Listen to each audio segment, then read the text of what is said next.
Bonjour, il y a une asso pour soi reçoit Christophe Parot. Il est le directeur de l'Observatoire économique, social et territorial de la Vendée.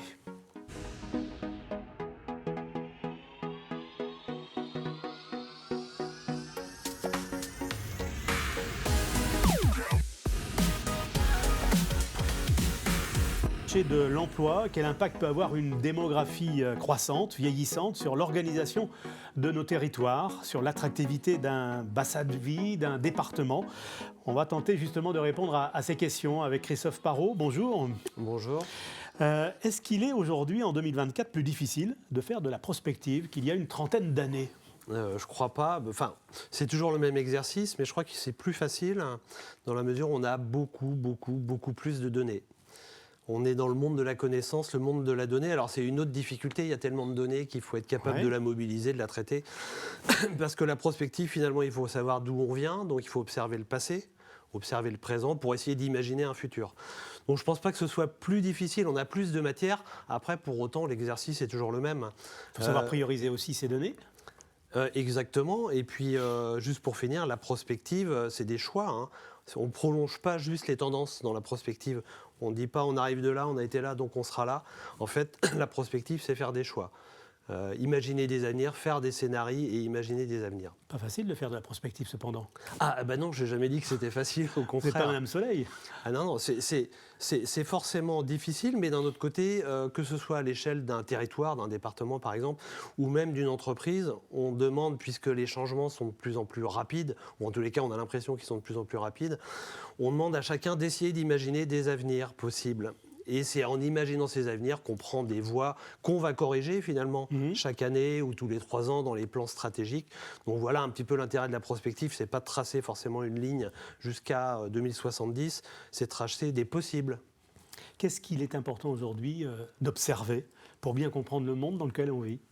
C'est un peu la difficulté de notre travail, c'est que dans l'absolu, on aimerait observer tout. Parce que quand on observe un truc, un indicateur, on va dire, que ce soit de la démographie, de l'emploi, des indicateurs de performance d'un secteur d'activité, on tire des ficelles et rapidement on se rend compte qu'il y a une interrelation avec un autre indicateur. Donc il est utile d'essayer d'observer le plus de choses sur un territoire ou sur un sujet donné pour essayer de mieux le comprendre, et on se rend compte, enfin en tous les cas moi je me rends compte à titre personnel, que chacune de mes observations m'amène vers la complexité des choses. C'est ce qui a changé dans votre métier depuis 30 ans ? Parce qu'on a plus de données. Donc plus on a de données, plus on se rend compte des interrelations entre les phénomènes et d'une relative complexité. Puis c'est aussi mon rôle de ne pas regarder juste un chiffre par un petit bout de la lorgnette pour dire, vous voyez, ce chiffre-là, il est fantastique ou il est très dramatique. En général, il faut faire des liens avec d'autres phénomènes. En quoi un observatoire comme l'OSTV est utile aux décideurs de ce département ? Ça résume un petit peu ce qu'on vient de se dire. C'est tout simplement qu'en observant le passé et le présent, on peut amener des éléments, en tous les cas, qui nous permettent... C'est un outil d'aide à la décision ?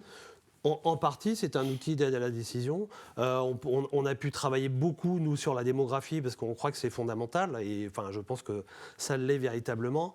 Et en disant depuis 15 ans que le vieillissement qui arrivait, il fallait le prendre en compte dès à présent, c'est plus facile à dire qu'à faire, mais en tous les cas, nous, on l'a dit. En disant que ça aurait des conséquences sur l'emploi, c'est le cas. En disant que ça aurait des conséquences sur tout un tas de choses, sur le logement, c'est le cas.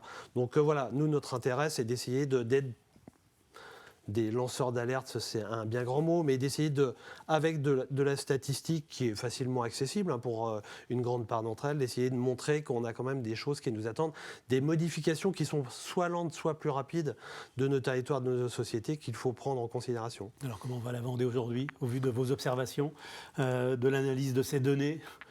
La Vendée, alors c'est peut-être une récurrence, va toujours un petit peu mieux que ce qu'on peut observer globalement. C'est pas du Vendée au Vendéen ?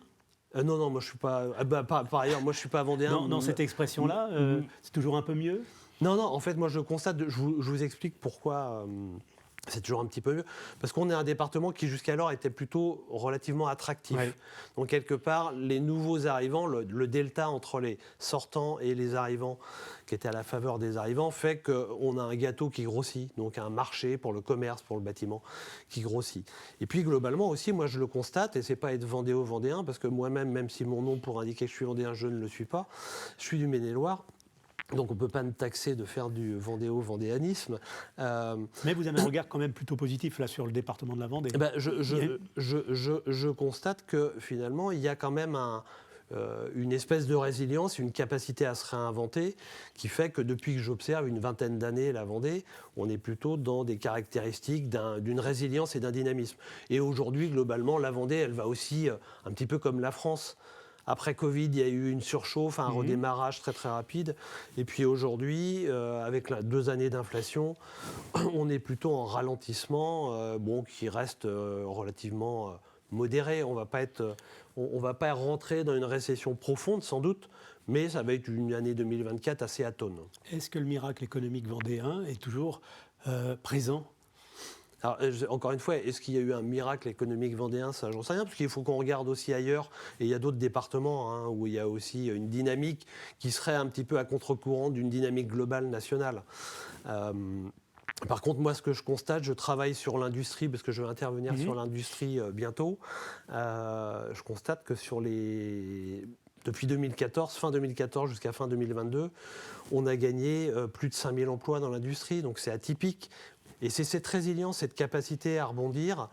Et puis après, la diversité finalement de l'économie vendéenne entre une industrie forte qu'on ne retrouve pas ailleurs. C'est un atout indéniable ? Effectivement, c'est un atout. Pour moi, c'est un atout indéniable. Un atout en fait d'équilibre. Équilibre social, équilibre économique, équilibre des territoires. Est-ce que la prospective que vous faisiez il y a une vingtaine d'années se vérifie aujourd'hui ?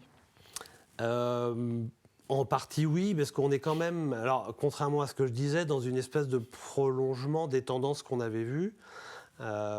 Néanmoins, on voit que la croissance démographique, si ponctuellement elle peut être un petit peu plus forte, après Covid, il y a eu une espèce d'engouement pour la campagne, quoi, on va dire. Donc il y a des gens qui sont arrivés, ils ne sont pas tous restés, mais il y en a qui sont restés. Mais on constate toutefois, oui, que ce qu'on pouvait dire il y a 20 ans se produit. On est toujours attractif, mais un peu moins. Et heureusement, parce que vous voyez le prix du logement aujourd'hui qui devient inaccessible pour nombre de Vendéens, de jeunes Vendéens. Par contre, on voit clairement un vieillissement massif de la population, un vieillissement massif de nos territoires.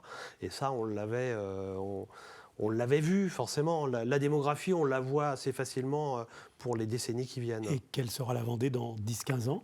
En fonction des données que vous avez, des études, est-ce que vous êtes en capacité de faire aussi un peu de prospective et quel sera le paysage économique, démographique, social de la Vendée ? Alors, 30 secondes de réponse.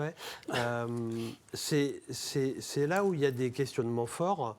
Parce que si on regarde la démographie, dans 15-20 ans, on aura une population active qui serait au mieux égale à ce qu'elle est aujourd'hui, c'est-à-dire les gens qui travaillent, pour faire simple. Vraisemblablement, elle diminuerait. Une population âgée qui va exploser, multipliée par 2, par 3, plus de 75 ans. Ouais. Donc ça a un coût pour les familles, pour les collectivités. Et puis, quand on regarde, par exemple, la natalité, les naissances baissent depuis une dizaine d'années, depuis une quinzaine d'années en France. Ça veut dire que la main-d'œuvre de demain, pas uniquement pour la Vendée, pour la France en général, on ne fait plus la main-d'œuvre de demain, vu qu'il y a moins d'enfants.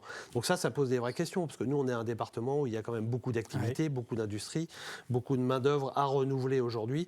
Donc la Vendée de demain, dans 15 ou 20 ans, elle sera comme la France, de plus en plus vieillissante, et avec sans doute un manque de main-d'œuvre. Donc ça pose plein d'autres questions. Je vous propose de marquer une pause avec le coup de pouce A, c'est Mathis Pires de TV Vendée, qui nous parle de l'association Folle Aven.